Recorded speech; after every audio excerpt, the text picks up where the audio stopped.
السلام عليكم ورحمة الله وبركاته. الحمد لله رب العالمين والصلاة والسلام على أشرف المرسلين وعلى آله وأصحابه وأزواجه وذرياته وأهل بيته أجمعين. கண்ணியத்திற்கும் பெருமதிப்பிற்கும் உரிய பெரியோர்களே, சகோதரர்களே, எல்லாம் வல்ல அல்லாஹு ஜல்ல ஜலாலுஹு நாம் செய்யக்கூடிய எல்லா நற்காரியங்களையும் முகஸ்துதியின்றி இஹ்லாஸான முறையில் இறைவனுக்காக மட்டுமே செய்யப்பட்ட நல்வணக்கங்களில் நம் வணக்கங்களை அல்லாஹ் அங்கீகரித்துக் கொள்வானாக. நாம் செய்யக்கூடிய வியாபாரங்களிலும் தொழில்துறைகளிலும் நஷ்டமில்லாத ஹலாலான முறையில் நிரம்ப லாபத்தை பெற்று அந்த லாபகரமான வாழ்க்கையை கொண்டு தம் தேவைகளையும் தேவை உடையவர்களின் தேவைகளையும் நிறைவேற்றக்கூடிய நல்ல பொருளாதாரத்தையும் உள்ள விசாலத்தையும் அல்லாஹ் நம் அனைவர்களுக்கும் வழங்கி அல்வானாக. கஞ்சத்தனம் என்கிற தீய பண்பை விட்டு அல்லாஹ் நம்மை பாதுகாத்துக் கொள்வானாக.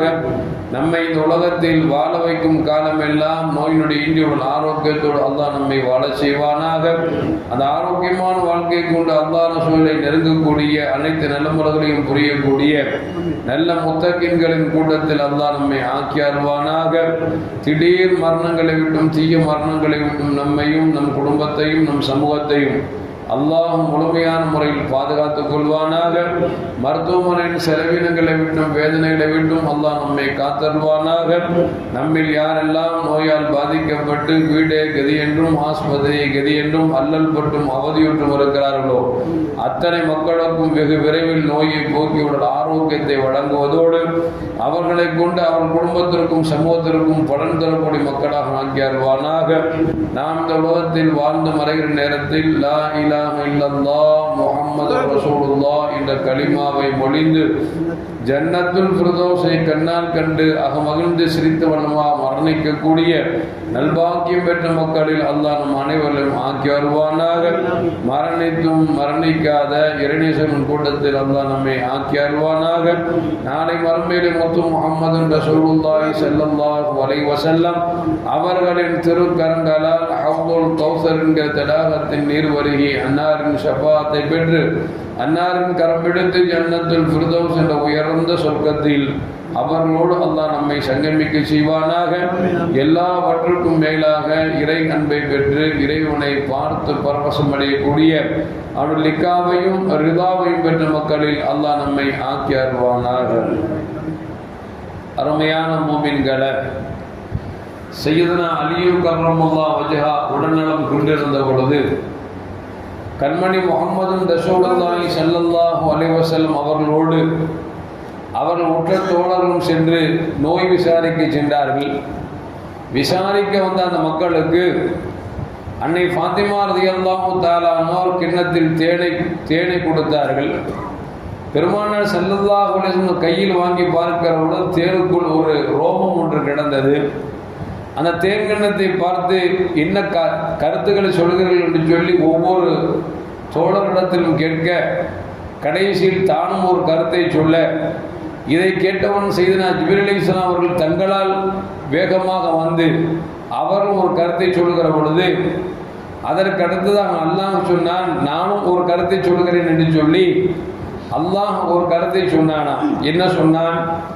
இந்த தேன்கிண்ணத்தை விட சொர்க்கம் இருக்கிறதே மிகவும் அலாதியானது, அழகானது. அந்த சொர்க்கத்தை அனுபவிப்பது என்பது இந்த தேனை விட மதுரமானது.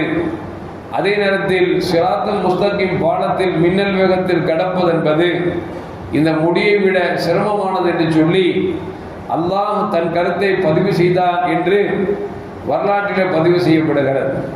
அருமையான மூமின்களே, உண்மையில் அப்படித்தான். சொர்க்கம் என்பது உலகத்தில் யாரும் கண்டிராத எந்த கண்களும் பார்த்திராத எந்த காதுகளாலும் கேட்டிராத கற்பனையால் கூட நாம் நினைத்து பார்க்க முடியாத அளவிற்கு ஒரு உல்லாசமான ஒரு சுகபோகமான சுவனம் என்பதை நமக்கு அல்லாஹ் ஜல்ல ஜலாலுஹு குர்ஆன்ல நமக்கு சொல்லி காட்டுகிறான். மாலா ஐநொன்றாத், எந்த கண்களும் கண்டிராத, எந்த செவிப்புலன்களும் கேட்டிராத, எந்த கற்பனையும் சிந்தித்து விட முடியாத அளவிற்கு அல்லாஹ் ஜல்ல ஜலாலுஹு சுவனத்தை விசாலமானதாகவும் ரம்யமானதாகவும் படைத்திருக்கிறான் என்று சொல்லி அல்லாஹ் ஜல்ல ஜலாலுஹு குர்ஆனிலே பல இடங்கள் நமக்கு சொல்லி காட்டுகிறார். எனவேதான் அல்லாஹ் சொல்லுவான், பாவம் செய்து விட்டீர்களா, உங்கள் பாவத்தை அல்லாஹ்விடத்தில் மன்னிப்பு தேடி சொர்க்கத்தின் பக்கம் நீங்கள் விரைந்து வாருங்கள் என்று அல்லாஹ் ஜல்ல ஜலாலுஹு பல இடங்களில் நமக்கு சொல்லி காட்டுகிறார். அருமையான மக்களே, நபிகள் நாயகம் ஸல்லல்லாஹு அலைஹி சொல்வார்கள், சொர்க்கம் இருக்கிறதே, சொர்க்கத்தில் 100 படித்தரங்கள் இருக்கிறது. அந்த 100 படித்தரங்களில் ஒவ்வொரு சொர்க்கத்திற்கும் மத்தியில் இடைவெளி இந்த வானம் பூமியை விட மிக பெரிதாக இருக்கிறது என்று சொல்லி நபிகள் நாயகம் ஸல்லல்லாஹு அலைஹி வஸல்லம் சொல்லி காட்டுகிறார்கள். மேலும் கண்மணி முஹம்மது ரசூலுல்லாஹி ஸல்லல்லாஹு அலைஹி சொல்வார்கள், சொர்க்கத்தில் உண்டான மாளிகை இருக்கிறது அல்லவா, அந்த மாளிகையை கட்டுகிற பொழுது செங்கல் கல்லாக அல்லாஹ் ஜல்ல ஜலாலுஹு தங்கத்திலான செங்கல் கல்லை வைத்து கட்டுகிறார். அதன் சிமெண்டாக கஸ்தூரி மணங்கவிடக்கூடிய கஸ்தூரியை கொண்டு சிமராக பயன்படுத்துகிறார். ஜல்லிகளை முத்தும் வயர்களால் ஜல்லிகளால் அல்லாஹ் ஆக்கியிருக்கிறார். அப்படி என்று சொன்னால் சாதாரண கூழாங்கல்லிலே, சாதாரண கருங்கல்லிலே கட்டக்கூடிய கட்டடம் இவ்வளவு ஸ்ட்ராங் என்று சொன்னால், இவ்வளவு அழகாக இருக்கிறது என்று சொன்னால், சொர்க்கத்தின் அல்லாஹ் ஜல்ல ஜலாலுஹு முத்துக்களாலும் வைரங்களாலும் கலவையை கலந்து அதிலே செங்கல் கல்லை தங்கற்கல்லாக வைத்து அவன் தயாரிக்கிறான் என்று சொன்னால் அது சாதாரணமான ஒரு இடமாக இருக்க முடியுமா என்பதற்கும் யோசித்து பார்க்க வேண்டும். நபிகள் நாயகம் ஸல்லல்லாஹு அலைஹி சொல்வார்கள், சுவனத்தை பற்றி தெரிந்திருந்தால் சொர்க்கத்தை பற்றி ஆசிக்காத மனிதன் யாரும் இருக்க முடியாது. நரகத்தை ஒருவன் விளங்கியிருந்தால் நரகத்தை விட்டு பாதுகாப்பு தேடாத மனிதன் யாரும் இருக்க முடியாது என்று சொல்லி நபிகள் நாயகம் ஸல்லல்லாஹு அலைஹி வஸல்லம் நமக்கு சொல்லி காட்டுகிறார்கள். அது மட்டுமல்ல, சொர்க்கத்திலே தேனாரும் பாலாரும் ஓடுகிறது என்று சொல்லுகிறார்.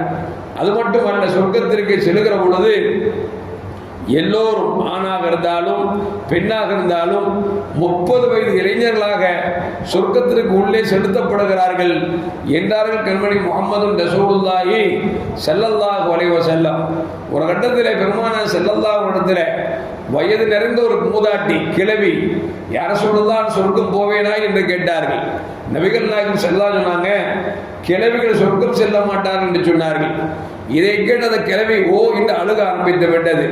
நபிகள் நாயகம் ஸல்லல்லாஹு அலைஹி சொன்னாங்க, ஏனம்மாய் அழுகிறாய், யார சொல்லலாம், கிழவிகள் எல்லாம் சொர்க்கம் போக முடியாது என்று சொன்னால் நான் கிழவியாக இருக்கிறேன் என்று சொன்ன பொழுது ரசூலுல்லாஹ் சொன்னாங்க, கிழவிகள் சொர்க்கம் போக முடியாது என்று சொன்னேனே தவிர நீ சொர்க்கம் செல்ல மாட்டாய் என்று சொன்னேனா, கிழவிகள் எல்லாம் 30 வயது குமரிகளாக எல்லோரும் சுவனத்திற்கு செல்வார்கள் என்று நபிகள் நாயகம் ஸல்லல்லாஹு அலைஹி சொன்ன பிறகுதான் அந்த மூதாட்டி சிரித்தாள் என்று வரலாற்றில் பதிவு செய்யப்படுகிறது.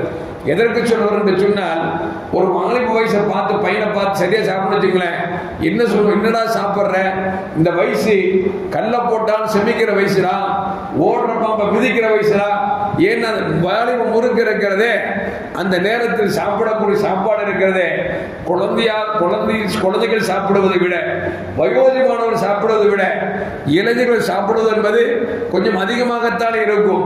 எனவே சொர்க்கத்தை அனுபவிப்பதற்கு வயதான கிழவனும் கிழவிகளும் உள்ளே சென்றால் ஒன்றும் அனுபவிக்க முடியாது என்பதால் அல்லாஹ் ஜல்ல ஜலாலுஹு சொர்க்கத்திற்கு செல்லக்கூடிய மக்களை 30 வயது நிறைந்த வாலிபர்களாக அல்லாஹ் ஜல்ல ஜலாலுஹு, அது ஆணாக இருந்தாலும் பெண்ணாக இருந்தாலும் இருவரையும் அல்லாஹ் சொர்க்கத்திற்கு அனுப்புகிறான் என்று நபிகள் நாயகம் ஸல்லல்லாஹு அலைஹி சொன்னார்கள். அது மட்டுமல்ல, சொர்க்கத்தில் இருக்கக்கூடிய பழங்கள் இருக்கிறதே, அது தின்னத்தினை சுவை கூடிக்கொண்டே இருக்கும். உதாரணத்திற்கு இப்போது ஒரு 1/2 கிலோ பெருசம்பழம் தரான்னு வச்சுங்களேன், நம்ம ஒன்னா உட்காந்து 1/2 கிலோ பேர் திங்க முடியாது. 1 கொடுத்தா தின்றலாம், 2 கொடுத்தா தின்றலாம், 3 கொடுத்தா தின்றலாம்.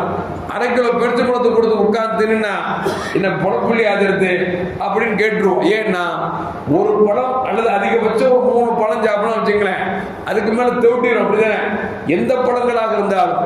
ஆனால் சோனத்தில் இருக்கக்கூடிய பழங்கள் இருக்கிறதே, ஒன்றை பறித்து சாப்பிட்டால் அதற்கு அடுத்த பழம் வேணும் என்கிற பொழுது அது அதைவிட இன்பகரமாக இருக்கும். அது அடுத்த ஒரு பழத்தை எடுத்து சொன்னால் அது அதைவிட சுவையாக இருக்கும். இப்படி தெவிட்டாத பழங்களை அல்லாஹ் ஜல்லல்லாஹு வைத்திருக்கிறார். எவ்வளவுதான் உண்டாலும் நாம கொஞ்சம் அதிகமாக சாப்பிட்டுட்டோம்னா ஒன்று வாமிட்டிங் வரும், இல்லைன்னா கீழே மோஷன் போயிடும். ஆனால் சொர்க்கத்தை பொறுத்த வரைக்கும் அங்கு மோஷன் என்பது கிடையாது. ஏனென்று சொன்னால் சொர்க்கம் உல்லாசமானது, அழகானது, மனமானது. எனவே அல்லாஹ் அங்கு என்ன வைத்திருக்கிறான் சொன்னால் என்ன சாப்பிட்டாலும் ஒரு யாப்பம் வரும், அவ்வளவுதான். அதோடு எல்லாம் சேர்ந்து போய்விடும். அந்த அளவுக்கு அல்லாஹ் சொர்க்கத்தில் பழங்களையும் நீர்களையும் வைத்திருக்கிறான் என்று நபிகள் நாயகம் ஸல்லல்லாஹு அலைஹி வஸல்லம் சொல்லித் தருகிறார்கள். அல்லாஹ் ஜல்லல்லாஹு நாளை மறுமையில ஒரு மூமினை அவன் செய்த பாவத்திற்காக நரகத்தில் தண்டித்து விட்டு கடைசியாக சொர்க்கத்தினுடைய ஒரு மரத்துக்கு கீழ் வைக்கிற பொழுது அவன் சொர்க்கத்தின் நிழலை பார்த்துவிட்டு அதில் கிடைக்கக்கூடிய பழங்களை பார்த்துவிட்டு அதில் கிடைக்கக்கூடிய நீரை பார்த்துவிட்டு அவன் நினைப்பானாம், அல்லாஹ் நமக்கு கொஞ்சம் இன்னும் இதை விட பெரிய மரமா இருந்தா நல்லா இருக்குமே ஆசைப்படுவானாம். ரசூலுல்லாஹி சொல்றாங்க, சொர்க்கத்தின் மரங்களுடைய இலைகள் நிழல் இருக்கிறதே 100 வருடங்கள் கடந்தாலும் அதனுடைய நிழல் முடியாது என்று நபிகள் நாயகம் ஸல்லல்லாஹு அலைஹி சொல்றாங்க. ஒரு இலையினுடைய நிழல் 100 வருடம் நீங்கள் பயணித்தாலும் ஒரு இலையின் நிழல் கூட கிடக்காது என்று சொன்னால் மரம் எப்படி இருக்கும் என்பதை யோசித்து பாருங்கள். அந்த நரகத்திலிருந்து சொர்க்கத்திற்கு வந்த சொர்க்கத்தை மரத்துக்கு கீழ் நிற்பாட்பட்ட அந்த மனுஷன் பார்த்துட்டு அல்லாஹ்ட கேட்பானா, அல்லாஹ் இது சின்ன மரமா இருக்க, இன்னும் கொஞ்சம் பெரிய மரமா இருந்தா நல்லா இருக்குமா அப்படின்னு அல்லாஹ் கேட்பானா, இதுக்கு அடுத்து வேற எதுவும் ஆசைப்பட மாட்டியே, கேட்க மாட்டியே அப்படின்னு உடனே அல்லாஹ் கேட்க மாட்டேன், இதை விட பெரிய மரம் உடனே அல்லாஹ் பெரிய மரத்திற்கு கீழ் நிப்பாட்டுவான். அதை பார்த்து பிரமித்து விட்டு அல்லாஹ் கேட்பானா, யா அல்லாஹ் சொர்க்கத்திலிருந்து அது வெளியே கொப்பு தெரியுது அல்லவா, அந்த கொப்புக்கு கீழே நிப்பாட்டு அப்படின்னு அல்லாஹ் சொல்லுவானா, இதுக்கு மேல எதையும் கேட்க மாட்டியே, கேட்க மாட்டான் அல்லாஹ், இதே எனக்கு போதும் அப்படின்னு அல்லாஹ் அவன் அந்த சொர்க்கத்துக்கு உள்ளிருந்து வெளியே திறக்கூடிய கொப்புல மரத்தினுடைய கிளைகளில் கீழ் நிப்பாட்டுவான். அந்த நேரத்தில் சொர்க்கத்திலிருந்து உல்லாசமாக இருக்கும் மக்களுடைய மகிழ்ச்சியான அந்த சப்தத்தை கேட்டுவிட்டு மீண்டும் அல்லாஹ்ட தயங்கி கேட்பானா, ரப்பே நீ கோவிச்சுக்காம இருந்தா இங்க சொர்க்கத்துக்கு வெளியே இருக்கிற என்ன அப்படி காலத்துக்கு உள்ள வைக்க அனுமதி கொடுத்துட்டா எனக்கு ரொம்ப சந்தோஷமா இருக்கும் அப்படின்னு அல்லாஹ் சொல்லுவானா, அந்த மக்களோட போய் நீ சந்தோஷமா இருக்கும் அப்படித்தானே, போறாத போ. அப்படிங்கும் போது அந்த மனுஷன் சொல்லுவானா, யா அல்லாஹ் என்ன நீ கேலி கிண்டல் பண்ணலையே, நையாண்டி பண்ணலையே, உண்மைதான சொல்ற அப்படின்னு அல்லாஹ் சொல்லுவானா, உனக்கு எதை கொடுப்பதற்கும் சக்தி எனக்கு இருக்கிறது, நான் நினைத்தால் எதையும் தருவேன், உள்ளே போ என்று சொல்லி அல்லாஹ் சிரித்துக் கொண்டே உள்ளே போக சொல்லுவான் என்று நபிகள் நாயகம் ஸல்லல்லாஹு அலைஹி வஸல்லம் சிரித்துக் கொண்டே சொல்கிறார் என்று சொன்னார். அருமையான முஃமின்களே, அல்லாஹ் மிகப்பெரிய இரக்கம் உள்ளவன், ஈவ இரக்கம் உள்ளவன். நம் பாவத்தை மன்னிப்பதற்கு அவன் காத்து கொண்டிருக்கிறான். எனவே தினம்தோறும் அல்லாஹ்விடத்தில் பாவ மன்னிப்பு தேட வேண்டும். அந்த பாவம் மன்னிக்கப்பட்டு விட்டோம் என்று சொன்னால் சொர்க்கம் என்பது நிச்சயம் என்பதில் எந்த மாற்று கருத்தும் அல்ல. நபிகள் நாயகம் ஸல்லல்லாஹு அலைஹி சொல்வார்கள், இதா சஅத்துல்லாஹ ஜன்னத்தை, அல்லாஹ்விடம் நீங்க சொர்க்கத்தை கேட்டீங்கன்னா ஃபஸால் ஜன்னத்துல் ஃபிர்தௌஸ், நீங்கள் சொர்க்கத்தில் ஜன்னத்துல் ஃபிர்தௌஸை கேளுங்கள் என்று சொன்னார்கள். ஏனென்று சொன்னால் சுவனத்தில் உயர்ந்த சொர்க்கம் ஜன்னத்துல் ஃபிர்தௌஸ் தான். ஏனென்று சொன்னால் சொர்க்கம் இருக்கிறது உயர்ந்த சொர்க்கம், அதற்கு கீழ் நிறைய சொர்க்கம் இருக்கிறது. அந்த ஜன்னத்துல் ஃபிர்தௌஸுக்கு மேல் அல்லாஹ்வின் அர்ஷ் இருக்கிறது. எனவே இந்த சுவனத்தை கேட்டால் ஜன்னத்துல் ஃபிர்தௌஸை கேளுங்கள் என்று சொல்வார்கள். இன்னும் சொல்ல போனால் இறைவன் தான் எல்லாவற்றையும் படைக்கிறான், ஆனால் ஜன்னத்துல் ஃபிர்தௌஸை தன் கரத்தால் படைத்தேன் என்று அல்லாஹ் சொல்லுகிறார். அப்படி என்று சொன்னால் அந்த ஜன்னத்துல் ஃபிர்தௌஸ் சாதாரண சொர்க்கமா என்பதை யோசித்து பார்க்க வேண்டும். அதைத்தான் அல்லாஹ் சொல்லுகிறான், சொர்க்கம் என்பது இந்த தேன் கிண்ணத்தை விட அழகானது, அதில் ருசிப்பது என்பது அது தேனை ருசிப்பதை விட மிக சுகபோகமானது. ஆனால் சிராத்துல் முஸ்தகீம் பாலத்தில் கடப்பது என்பது முடியை விட லேசானது. ஏனென்று சொன்னால் அந்த பாலம் முடியை விட ரொம்ப லேசாக இருக்கும். நல்லவர்களாக இருந்தால் மின்னல் வேகத்தில் கடந்து விடுவார்கள், தீவர்களாக இருந்தால் அதில் நழுகி கீழே விழுந்து விடுவார்கள். விழுந்தால் நரகம், கடந்தால் சொர்க்கம். எனவேதான் அல்லாஹ் சொல்கிறான், சிராத்துல் முஸ்தகீம் பாலத்தில் கடப்பது என்பது சாதாரணமான விஷயம் அல்ல என்று அல்லாஹ் சொல்லி காட்டுகிறான் என்று சொன்னால் அருமையான மக்களே, சொர்க்கத்தை நாம் கேட்டிருக்கிறோம், பார்த்ததில்லை. அதனால் நாம் ஆசிப்பது என்பது மிக கம்மியாக இருக்கிறது. நம்ம நாம் பாவமெல்லாம் செஞ்சுட்டு அல்லாஹ் சொர்க்கத்தை தான் சொன்னா எப்படி சொர்க்கத்தை தருவோம்? ரப்புல் ஆலமீன் தருவான், மாற்று கருத்து அல்ல. நாம் அதற்கு தயாரிப்பாக விட வேண்டும். இன்னும் சொல்ல போனால் நாம் எல்லாம் சொர்க்கம் கேட்கிறோம். சஹாபாக்களை பொறுத்த வரைக்கும் சொர்க்கத்திலும் பெருமானோடு இருக்க வேண்டும் என்கிற ஆசையை தெரிவித்தார்கள். உண்மையில் அப்படித்தானே. ஒரு சஹாபி தூக்கம் வராமல் பெருமானார் வீடும் அவர் வீடுமா அலைந்து கொண்டிருக்கிறார். நபி கேட்டாங்க, என்ன விஷயம்? உலகத்தில் உங்களை பார்க்காமலே எனக்கு தூக்கம் வரவில்லை என்று சொன்னால் நான் மறுமை நினைத்து பார்க்கிறேன். நான் ஒருவேளை எனக்கு அல்லாஹ் சொர்க்கம் என்று சொன்னால் நீங்கள் உயர்ந்த சொர்க்கத்தில் இருப்பீர்கள், நான் சாதாரண சொர்க்கத்தில் இருப்பேன். ஒருவேளை எனக்கு சொர்க்கம் இல்லை என்று சொன்னால் நான் பாதாள குழியில் இருப்பேன். யார சொல்லலாம்? அதை நினைத்து எனக்கு தூக்கம் வர மறுக்கிறது என்று சொன்ன பொழுது நபிகள் நாயகம் ஸல்லல்லாஹு அலைஹி சொன்னார்கள், அல் மரு மன் அஹப்ப இலைஹி, யாரை நேசிக்கிறாரோ அவர் சொர்க்கத்தில் அவரோடு இருப்பார் என்று நபிகள் நாயகம் ஸல்லல்லாஹு அலைஹி சொன்னார் என்று சொன்னால், அருமையான மக்களே, நாம் சொர்க்கம் கேட்பது பெரிதல்ல. சொர்க்கத்தில் ஜன்னத்துல் ஃபிர்தௌஸை கேட்க வேண்டும். அந்த ஜன்னத்துல் ஃபிர்தௌஸிலும் கூட எங்கள் கண்மணி நாயகம் ஸல்லல்லாஹு அலைஹி வஸல்லம், யா அல்லாஹ் எங்களை சேர்த்து வைப்பாயாக என்று கேட்க வேண்டும். எல்லாம் அல்லாஹ் ஜல்ல ஜலாலுஹு இந்த சபையோரையும் நம்மை யாரெல்லாம் நேசிக்கிறார்களோ அத்தனை பேர்களையும் பெருமானார் ஸல்லல்லாஹு அலைஹி அவர்களோடு ஜன்னத்துல் ஃபிர்தௌஸ் என்ற உயர்ந்த சொர்க்கத்தில் அல்லாஹ் நம்மை குழுமச் செய்வானாக. அஸ்ஸலாமு அலைக்கும் வரஹ்மத்துல்லாஹி வபரகாத்துஹு. ஸல்லல்லாஹு அலா முஹம்மத் ஸல்லல்லாஹு அலைஹி வஸல்லம். ஸல்லல்லாஹு அலா முஹம்மத் ஸல்லல்லாஹு அலைஹி வஸல்லம். ஸல்லல்லாஹு அலா முஹம்மத் யா ரப்பி ஸல்லி அலைஹி வஸல்லம்.